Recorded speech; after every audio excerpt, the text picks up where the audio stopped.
This video is being submitted for consideration for the Peace Corps Story Contest. The title is Learning About a Culture from a Walk in the Woods. I was a volunteer in Kenema, a large town in the eastern province of Sierra Leone in West Africa. I was the only foreign teacher in the Kenema Technical Institute, a vocational school with about a dozen trades. There were 100 or so students, 8 teachers, including me. This was early in the Peace Corps presence in West Africa. On weekends, I would go with students to their villages, their home villages, where they were very proud to bring their teacher with them and to introduce me to their paramount chiefs. In many cases, I was the first Caucasian ever to set foot in these villages. On one long weekend, 3 other teachers and I from the Institute went to a different district in Sierra Leone called Kono, a diamond mining area. One of my fellow teachers, Aya, his father lived in one of these villages in that district.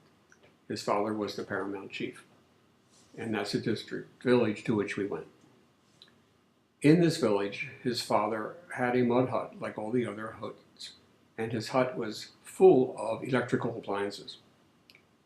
Aya had studied electrical technical work, and that was his teaching trade. His father was so proud of his son that he populated his hut with all these appliances. It didn't matter to him that there was no electricity or very, very limited electrical supply from a very old kerosene generator. That didn't matter. He was just proud of his son and the fact that his son had a trade. That evening, we slept in a mud hut on the floor in that village, in what the chief called the visitor's hut. I suspect it was less a visitor's hut than the hut of somebody else who had been evicted for the sake of giving us a place to stay. The next morning, we started our hike. It was a 4-hour journey to this scenic site. Aya said it was probably the most scenic place in all of Sierra Leone. It was a waterfall to which we were going.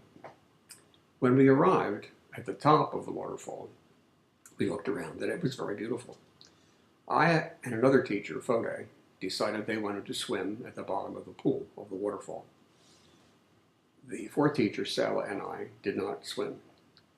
I had been told by the Peace Corps many times never to set foot in any body of water in the country because of the risk of schistosomiasis. Not a stream, not a river, not a lake, nothing. So I didn't want to swim. And Sally had no interest either. So Sally and I watched as the other 2 descended to the bottom of the waterfall for a swim.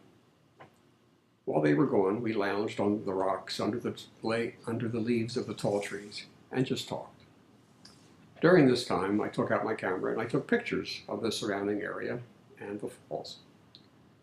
When Aya and Fode came back to us, they were relaxed and having been cooled off by swimming in the water. So we started our hike back. On the way back, I said that I had taken pictures of this area, including the falls. Aya had no comment, but Fode stopped dead in his tracks. He looked at me and he shouted, "No, no, you should not have done that." I was surprised and I queried him. I said, "Why not?" He said, "In my culture, our image is sacred, and the spirit of our image gets annoyed if there's any kind of disruption to that image, particularly having a picture taken. And I never, ever allow someone to take my picture." I was really surprised. I said, "I didn't know that. I'm really sorry."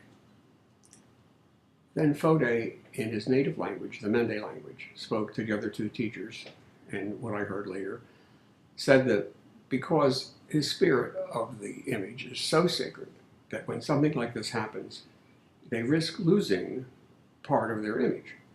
And since he had swam naked in the pool, he was concerned about losing certain body parts. On the way back to the village, he didn't speak again. And when we got to the village and had dinner prepared by the village people, he didn't speak either, nor overnight when we slept in the same hut. And it was a very uncomfortable and tense evening. The next morning, we took the lorry back to Kenema, another 5-hour ride. And during this time, both Aya and Saleh, the other 2 teachers, told me it would be best if I destroyed this film to satisfy Fode. When we arrived back at the Technical Institute compound in Kenema, I walked to Fode's house, and in front of him, I took the camera out and I cut it in half. It was a Kodak Instamatic camera, where the film and the camera are one and the same piece. I broke it in half, and I exposed the film to the light, destroying the images. He looked at me, and tears welled up in his eyes, and he started to cry. He then hugged me for a very long time. What I learned from this is that you learn about culture in unexpected ways. And what you do, though, is you value that culture, no matter what the origin of the learning was.